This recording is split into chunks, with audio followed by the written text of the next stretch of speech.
Hello friends, welcome back to the video lecture series of commerce zone.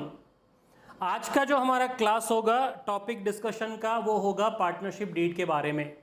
So today we will be discussing about the meaning of partnership deed, इसके contents कौन कौन से होते हैं, rules कौन कौन से लगेंगे in the absence of partnership deed. और सेकेंड पार्ट में हम लोग करेंगे कि पार्टनरशिप डीड के अंदर से एग्जामिनेशन पॉइंट ऑफ व्यू से कौन कौन से क्वेश्चंस आए हैं या कौन कौन से क्वेश्चंस हमारे इंपॉर्टेंट हो सकते हैं from examination point of view. तो चलिए शुरू करते हैं आज की क्लास हम लोग, which is about the partnership deed.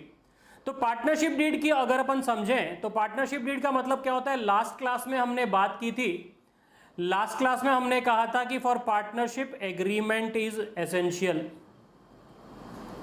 Agreement में हमने कहा था कि एग्रीमेंट कैन बी ओरल और एग्रीमेंट कैन बी रिटन। मतलब एग्रीमेंट का होना जरूरी है, राइटिंग में होना जरूरी नहीं है। तो जो ओरल एग्रीमेंट है उसे अपन एग्रीमेंट कहेंगे, जो रिटन एग्रीमेंट है उसे हम कहेंगे पार्टनरशिप डीड। ये क्या होगा, रिटन में होगा और signed by all the partners होगा। तो in simple words we can say that partnership deed is nothing but an agreement between the partners in writing. जो लिख लिया वो हो गया पार्टनरशिप डीड। अब अगर अपन बात करें कि पार्टनरशिप डीड के कंटेंट्स कौन कौन से हैं, तो सिंपल भाषा में मैं अगर आपसे समझाऊं कि मान लीजिए मैं और आप मिलकर बिजनेस करना चाहते हैं, तो what are the various points on which we would be agreeing upon. कौन कौन सी बातें हम तय करेंगे बिफोर स्टार्टिंग द बिजनेस, या बिजनेस से रिलेटेड कौन कौन सी बातें करेंगे। सिंपल भाषा में बताऊं तो कौन कौन बिजनेस करेगा, नेम ऑफ द पार्टनर्स, कितना कितना पैसा लगाएगा, capital of the partners, name of the business firm क्या होगा, भाई किस नाम से दुकान चलाएंगे, वो एड्रेस ऑफ द फर्म क्या होगा। उसके बाद में पार्टनर्स को सैलरी मिलेगी क्या, पार्टनर्स को बोनस मिलेगा क्या, कमीशन मिलेगा क्या, पार्टनर्स को इंटरेस्ट चार्ज करेंगे क्या, ड्राइंग्स कर सकता है क्या, ड्राइंग्स करेगा तो इंटरेस्ट क्या चार्ज करेंगे, कैपिटल मेथड कौन सा होगा, फिक्स्ड मेथड होगा, फ्लक्चुएटिंग मेथड होगा, प्रॉफिट शेयरिंग रेशियो क्या होगा, तो लाइबिलिटीज कितनी होगी, रिस्पॉन्सिबिलिटीज कितनी। कहने का मतलब जो भी पार्टनर्स के बीच में आपस में डिसाइड करते हैं वो लोग, वो सारी की सारी बातें कंटेंट्स में आ जाएगी। तो यहाँ पे अगर अपन देखें तो कुछ एक कंटेंट्स के पॉइंट्स मैंने यहाँ पे डाल रखे हैं जो आपको ऑलमोस्ट हर बुक के अंदर मिल जाएगी। तो इसे डिस्कस करना मुझे लगता नहीं है कोई काम का होगा। आगे बढ़ते हैं अपन लोग।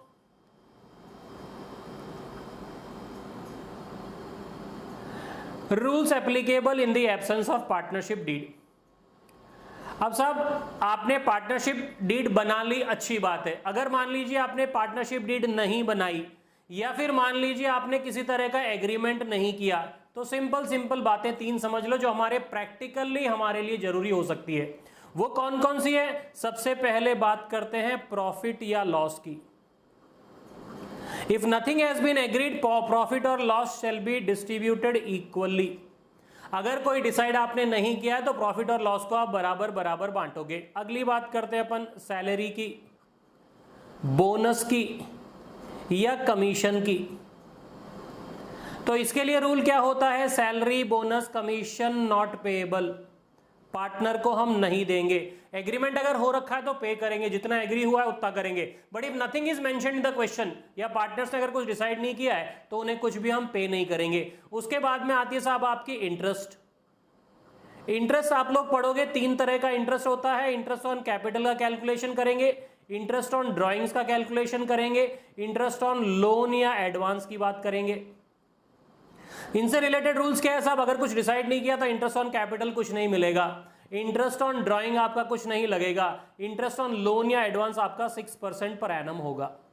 तो प्रैक्टिकली अगर अपन देखें ये तीन ही पॉइंट्स आपके लिए काम के हैं। Rules applicable in the absence of partnership deed. जो प्रैक्टिकल क्वेश्चंस करेंगे हम उसकी बात करें। थ्योरेटिकली अगर अपन बात करते हैं तो जो रूल्स हमारे होंगे वो इस तरीके से होंगे। यहां पे देखिए आपकी स्क्रीन पे ये 7 अलग अलग रूल्स बता रखे हैं। What are the rules applicable in the absence of partnership deed. वो बेसिकली 3 पॉइंट्स हैं जिनको हमने बांट दिया। देखिए फर्स्ट क्या है, प्रॉफिट्स और losses shall be shared equally. उसके बाद में है interest on capital shall not be allowed, interest on capital allow नहीं करेंगे साहब।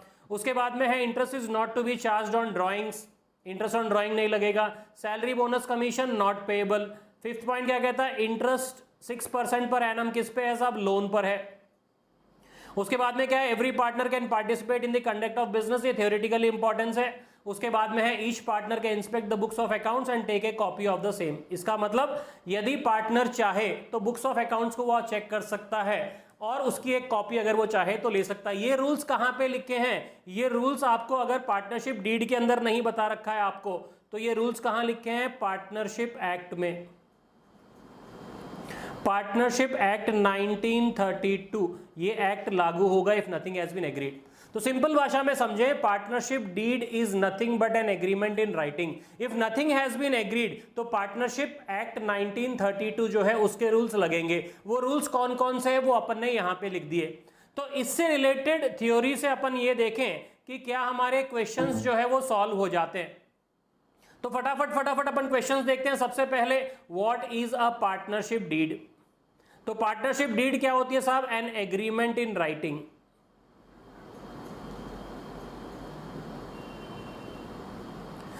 उसके बाद में सेकंड पार्ट है, is it compulsory to have a partnership deed? Is it compulsory? Answer होगा no. Agreement is compulsory, agreement का होना जरूरी है, लेकिन वो एग्रीमेंट इन राइटिंग हो सकता है, वो एग्रीमेंट ओरल हो सकता है। So what will say, partnership deed is not mandatory, जरूरी नहीं है। उसके बाद में है, what are the benefits of having a partnership deed? बात आती है सब, जब जरूरी नहीं है फिर भी लोग क्यों बनाते हैं पार्टनरशिप डीड? तो हम क्या बोलेंगे, आगे कभी कोई डिस्प्यूट होगा तो उसको रिजॉल्व करने के लिए काम आता है। दूसरी बात अपन ये बोल सकते हैं, सपोज प्रॉब्लम्स बढ़ गई तो कोर्ट ऑफ लॉ के अंदर as an evidence, as a proof रखने के लिए हम इसे काम में ले सकते हैं। तो इस थर्ड पोर्शन का हम लोग आंसर क्या लिखेंगे? It can act as an evidence in case of disputes in future. भविष्य में अगर कोई डिस्प्यूट होता है तो ये हम एज ए प्रूफ रख सकते हैं, पार्टनरशिप डीड अगर होता है तो वो बेनिफिट है। उसके बाद में ऐसा, what are the contents of partnership deed? हमने कंटेंट्स की बात की है, name of the partner, name of the firm, address of the partners, address of the firm, capital contribution कितना होना चाहिए, इंटरेस्ट के क्या रूल है, एडमिशन के लिए क्या रूल्स होंगे, कोई रिटायर होना चाहता है तो क्या रूल्स है, वैल्यूएशन ऑफ गुडविल क्या है, रीवैल्यूएशन अगर करना है तो उसके लिए रूल्स क्या होंगे, मेथड्स ऑफ अकाउंटिंग कौन कौन सा होगा। तो ये सारी बातें जो है आप 3-4 याद रख लें, क्योंकि 2 नंबर से ज्यादा ये क्वेश्चन आप एक्सपेक्ट नहीं कर सकते एग्जामिनेशन में। उसके बाद में है, what are the rules applicable in the absence of partnership deed? तो इसमें अपन क्या लिखेंगे? The rules as mentioned, the rules as mentioned in partnership act 1932 will be applicable।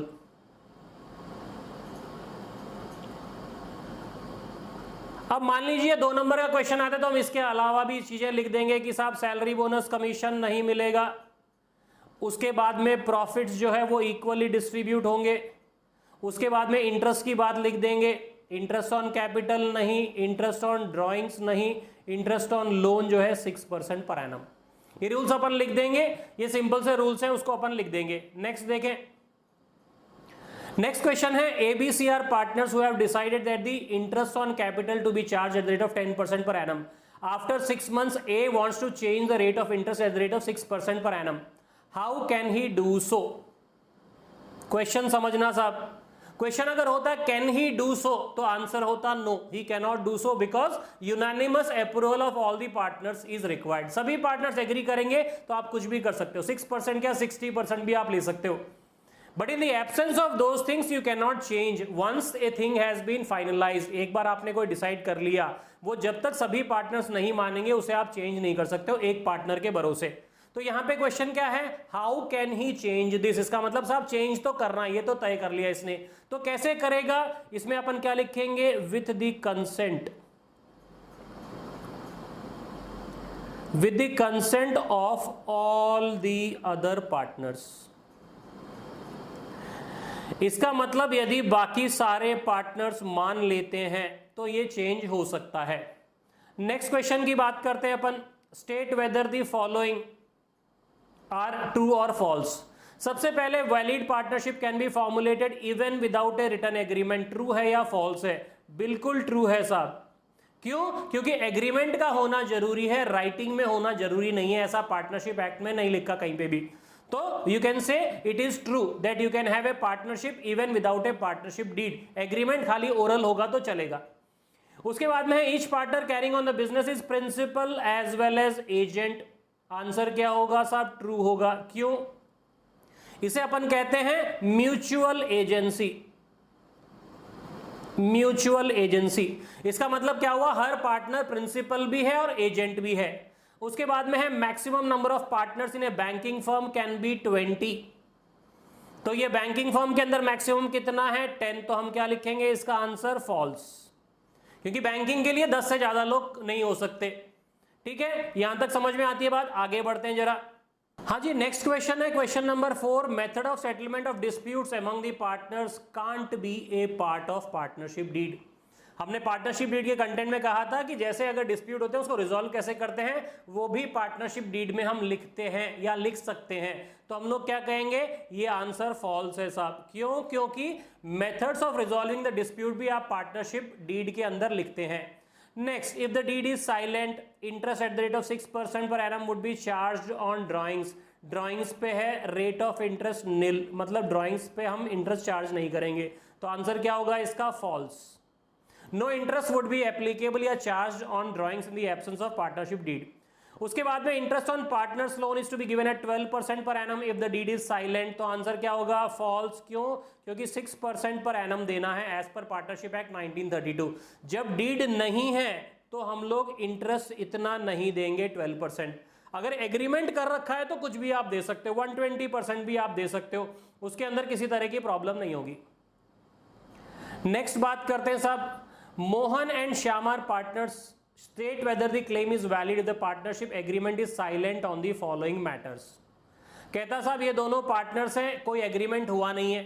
सबसे पहला, Mohan is active partner, he wants a salary of 10,000। इच्छा होने से कुछ होगा नहीं। If nothing has been agreed upon, no salary will be paid. No salary will be paid in the absence of partnership deed या partnership agreement. Shyam has advanced a loan to the firm. He claims interest at the rate of 10% per annum. Is his claim valid? हम बोलेंगे no, he cannot claim 10%. He can claim 6% per annum only. उसके बाद में Mohan contributed 20,000, Shyam contributed 50,000 as capital. Mohan wants equal share in the profits. चाहे मोहन मानो चाहे नहीं, profit sharing ratio equal होगा। तो आप क्या बोल सकते हो? The Mohan whatever Mohan wants, it is a valid one, valid thing, because if nothing has been agreed, profits are to be distributed equally between the partners. उसके बाद में है Shyam wants interest on capital to be credited at 6% per annum. कर सकते हैं क्या? Answer होगा no, because interest is not payable in the absence of partnership agreement. Next है Shyam is a sleeping partner, contributed 80% of the total capital. He claims 80% of the share in the profits. 80% क्या? अगर वो 100% capital भी लगाता है और पूरा active partner भी होता है, सारा काम भी अगर वो करता है, लेकिन if nothing has been mentioned, profits shall be distributed equally. Profits shall be distributed equally. ये होगा साहब इसका आंसर। नेक्स्ट क्वेश्चन की बात करते हैं। XYZ are partners in a firm with capital of 1 lakh, 2 lakh and 3 lakh. During the year 14-15 they had differences of opinions। का मतलब एग्रीमेंट नहीं हुआ है। Give your decision regarding the same। आपका क्या डिसीजन है पूछ रहा है। X wants to share the profits in the ratio of capital contribution।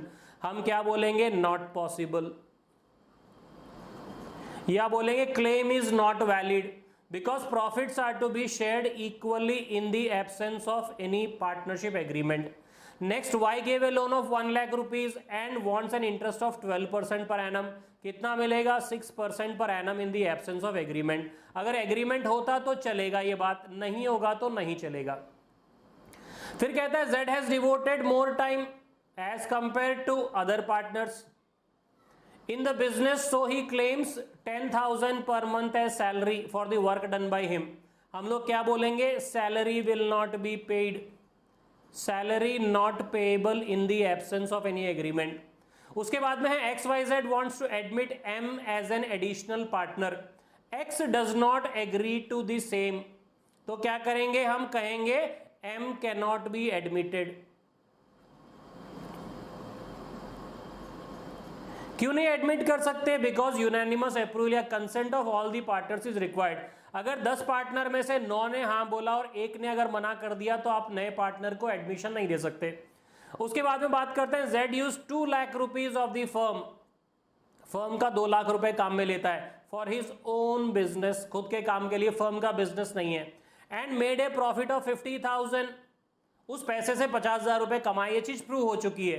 X and Y wants that Z should return back 2,50,000, और जबकि वो कहता है मैंने 2 लाख लिया तो 2 लाख ही दूंगा। तो पार्टनरशिप एक्ट क्या कहता है? अगर किसी पार्टनर ने फर्म का पैसा लिया है पर्सनल बिजनेस के लिए तो उसका प्रॉफिट अगर कुछ कमाया है तो फर्म को प्रॉफिट लौटाना पड़ेगा, लेकिन अगर लॉस होगा तो उसकी जिम्मेदारी फर्म की नहीं है। तो यहां पे कितना पे करना पड़ेगा? 2,50,000 पे करना पड़ेगा, नॉट 2 लाख रुपीज। उसने जो लिया उससे मतलब नहीं है, जो लिया उसके वजह से जो कमाया है वो भी लौटाना पड़ेगा।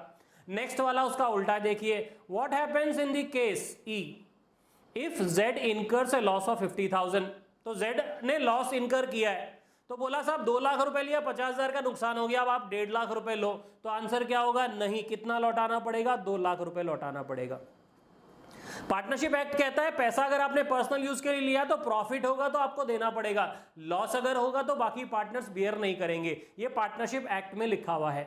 नेक्स्ट है X and Y wants to purchase goods from M for the business but Z does not agree to it. तो इसमें क्या कर सकते हैं? Goods can be purchased,